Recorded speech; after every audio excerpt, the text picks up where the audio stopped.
What's going on, Workforce? Brian here, and today we're actually diving into an interesting conversation going on over at PC Gamer, in which they ask the question, are MMOs dying or are they already dead? And pretty much looking over the subreddit, which is MMORPG.com. All this will also be in the link in the description below. You guys can go check it out for yourself.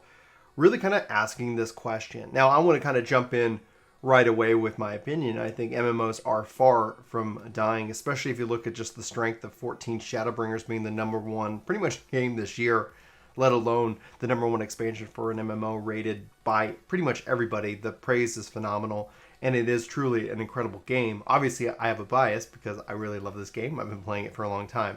But I just wanted to jump in early with kind of that thought. There are some really interesting points in this article, and I want to kind of highlight those, and I'd love to know your thoughts on this video, as well as any of the points in kind of this overall conversation in the comments below. I'd love to hear what you guys have to say. Now, before we kind of really fully dive into the article, I do want to say thanks to everybody. Right now, we're at 223 subscribers for our Casually Hardcore Podcast Highlights channel. This is just taking various clips and content from the podcast and breaking it down into more kind of, obviously great little chunks for videos. Now, I'm going to have the link in the description. It'll probably be the top link on this video. Please go check out the channel, and we'd love it if you subscribe there as well. Really helps us out a lot. And if you end up liking this video, you don't have to hit the thumbs up now. Wait, to the end of the video, but just want to remind you guys, it also helps out if you hit that thumbs up and you share this video out with anybody, because this is a really big conversation that I would love to get a lot of people's thoughts in on. Now, so essentially this article starts off, I'm not going to read the whole article verbatim. You can go do that. I'm going to highlight the kind of points that it brings up. It pretty much talks about how they kind of looked at the MMO subreddit, MMORPG, and basically feeling like, in summary, people are either saying that the MMOs are dead or that they're dying. It's either or. And they list off a lot of different MMOs that have essentially come and gone. The counter argument to this over on the subreddit, because you can even see a thread referencing this, is that they were just kind of looking at the comments and not the overall thing of being shared. And so that kind of, that ultimately makes sense. But as a question and an answer perspective, are they dying or are they dead? And so here is a quote that I'd like to start off with. Where can I find contagious, massively multiplayer experience? Not a solo experience, not an instance experience, a living, breathing economy, a world to exist in. I've been chasing this since I first experienced MMOs with RuneScape and WoW in 2004. They continue. Does this exist? Am I just missing the shining diamond in the pile of dirt that is the whole genre? Everywhere I look, it seems people are burnt out of the modern MMO experience. Yet, where is the alternative? Where is my simulated, massively multiplayer world? Emergent gameplay. Why don't MMOs exist anymore? And that's coming from, obviously, the subreddit, in which they're kind of, cherry picking some of these comments out. Now, this is a really interesting piece because it's talking about that massively multiplayer experience. I think ultimately, when you look at the economy, when you look at the scale in which these games have come and gone, yeah, they've changed a lot. You've got that instance, you've got that duty matching, which for this almost feels a little bit old man yells at cloud moment, where we kind of prioritize or make the past sound better than it actually was. Now, I love Final Fantasy XI. I still play it to this day. But at the end of the day, I don't think really MMOs have changed.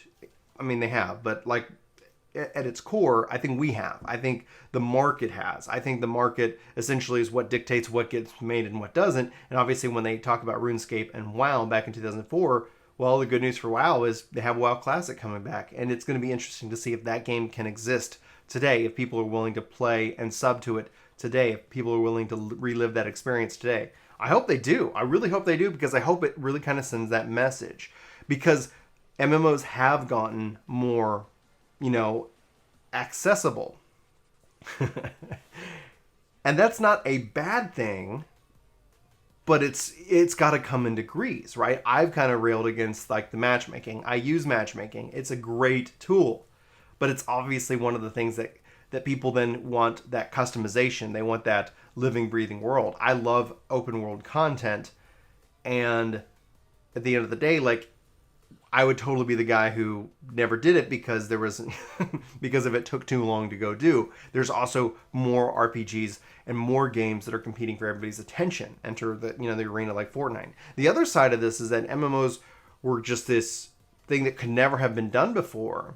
And so there was a lot of attention and focus in on those at the time. And then as the technology has improved and things have changed, we've seen a shift into like the battle royale, and that seems to be the new hot ticket. The MOBA was the hot ticket before that, and the market's going to dictate essentially what people are interested in playing. And maybe it's just that not a lot of people, or as many people, used to actually be interested in playing kind of that open world, and maybe that's where we can go back to. Maybe with the explosion, kind of like the gold rush, there's still an avid, a hungry player base. But that's going to have to kind of shift back into what is really and what is expected. When you look at, though, what has actually occurred, especially with Final Fantasy XIV, we've never really had a full single-player Final Fantasy experience in an MMO until like A Realm Reborn, Heaven's Word, Stormblood, and now with just the fantastic Shadowbringers. So there are some real benefits to what we've seen, and it's just a matter of that. What is it that we want? What do we as a community want? Because I don't think as a whole, like MMO fans, could all agree on what makes the most sense. Personally, I like that they brought in Trust to Final Fantasy XI because it means that I don't have downtime until my friends get on, and I think that's actually something very important. It's going to be neat to see what comes next, right? What comes next will be an interesting testament to, is the MMO dead or is it dying? So to respect.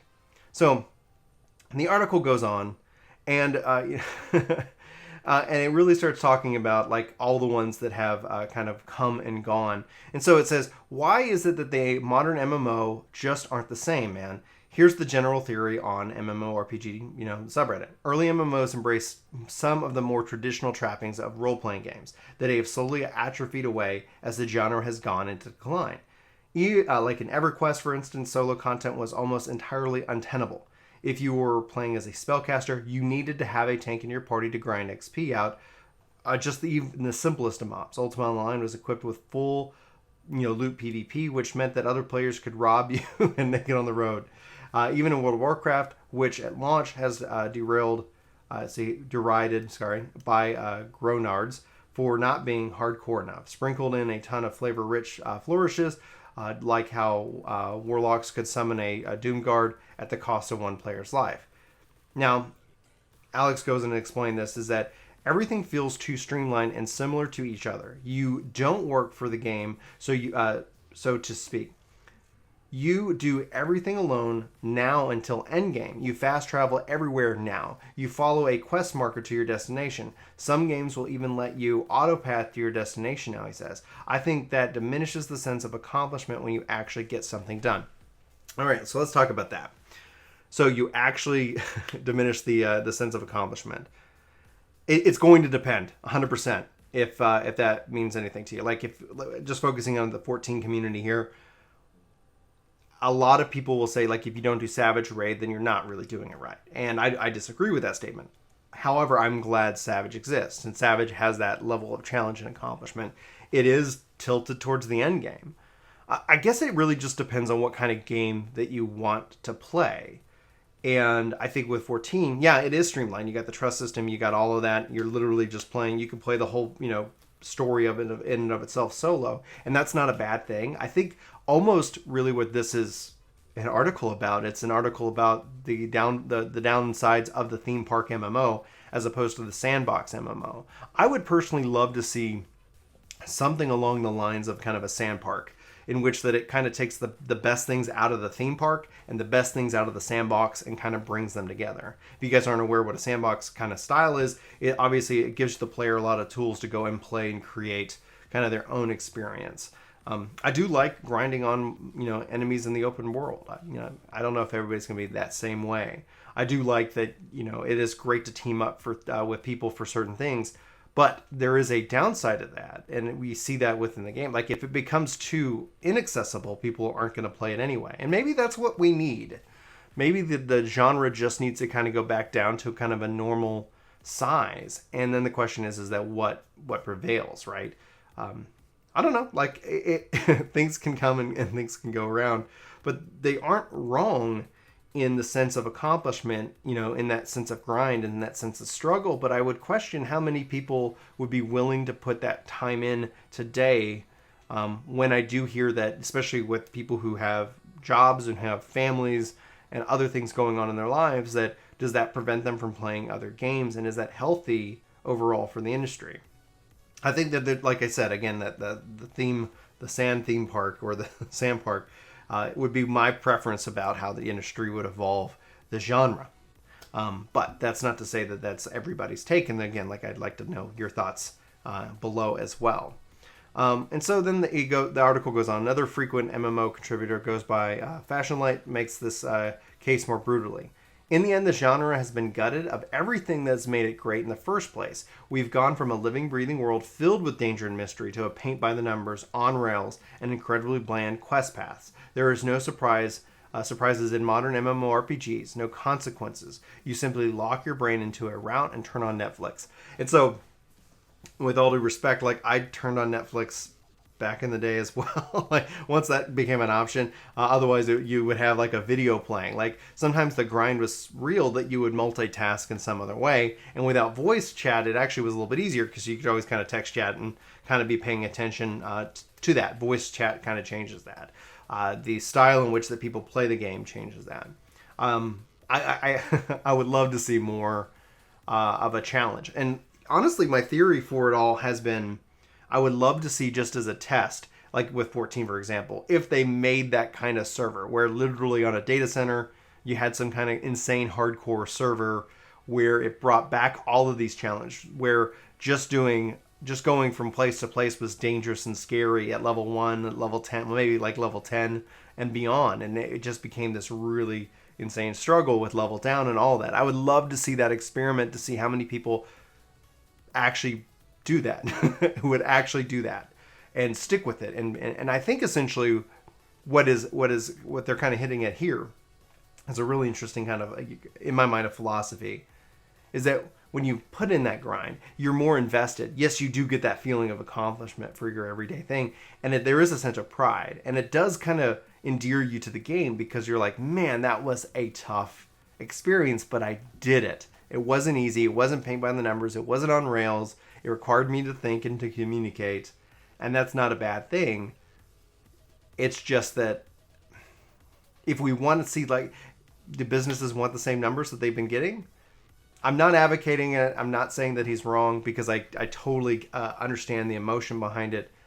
I still think that there was a lot of that challenge, especially like in the earlier MMOs. I would love to see kind of that remastering of those early MMOs to see if it still had that kind of draw, if they continue to support that with the content and the style, and see just how many people would be involved. I think streaming takes a huge changing of the game, and that's why I think WoW Classic is such an interesting thing to watch, and hopefully it's successful, because I want it to be successful, because personally I do agree pretty much with a lot of the sentiment that's being said. I think the execution has to be something considered, because again, these are businesses that are here, and they're not going to go invest millions and millions, hundreds of millions of dollars and all this kind of time, when they could go invest that other ways, and people would be just as happy, and they'd go play it, and then they just kind of keep moving on, almost the Activision model, so to speak. Yoshi P is a Ultima player. That's what his first game was. He really enjoyed that experience. He has a lot of respect for that. But also there is the sign that, like, what is the data showing him? Maybe the data's a bit wrong, or maybe we're all just kind of in the minority. But that's why I really wanted to put this video together and kind of get y'all's thoughts about it. Let's see here. So the article goes on to say the Reddit MMORPG subreddit does not represent a quartered off niche of the MMO demographic either. The demands from vanilla WoW servers almost resulted in a mutiny. Interest leading up to the launch has already shown it's going to be a big deal. There's some irony here for the much grousing the subreddit can muster about the state of the MMO. Though certain lenses, it's never been healthier. The trappings of an MMO are the default keep players hooked formula. Destiny, Warframe, Division 2, Anthem, all of those could be considered MMOs, but MMORPG reserves a certain memeified article for the pretenders that they refer to as hub-based games. And so there is just a lot here. How I used to play MMORPGs and how I play MMORPGs now. So you can see here. Oh my gosh. See, the Abyssal kill fishermen for sport. I need to stop them. The guy from the other faction is here. He's lost. Oh man, this is great. Anyway. Let's see here. I think there was one other quote. Okay, cool. Yeah. This is the last quote that I want to kind of highlight in the article, and we'll go from there. I think we just need developers to be more willing to break from the mold, but it will be an uphill battle. MMO players now are almost obsessed with min-maxing and getting the to endgame as quickly as possible, so the feeling of discovery and wonder are gone. EverQuest even had the marketing line. It went something like, "You're in our world now, and you've logged into this crazy big world, and you just went out there and did your thing with other people." I can't say games feel the same way anymore. I think that's where, if you look at 14 and Eureka, was really interesting. It sounds like somebody is mowing the yard too. So I guess that's my time to wrap up my thoughts about this here as well. Guys, are MMOs dying, or are they already dead? Would you want to see something more in the lines of classic? Do you want to see something more in lines to what we've seen before? Sound off in the comments below, guys. Thanks so much for watching this video. Hit that thumbs up button.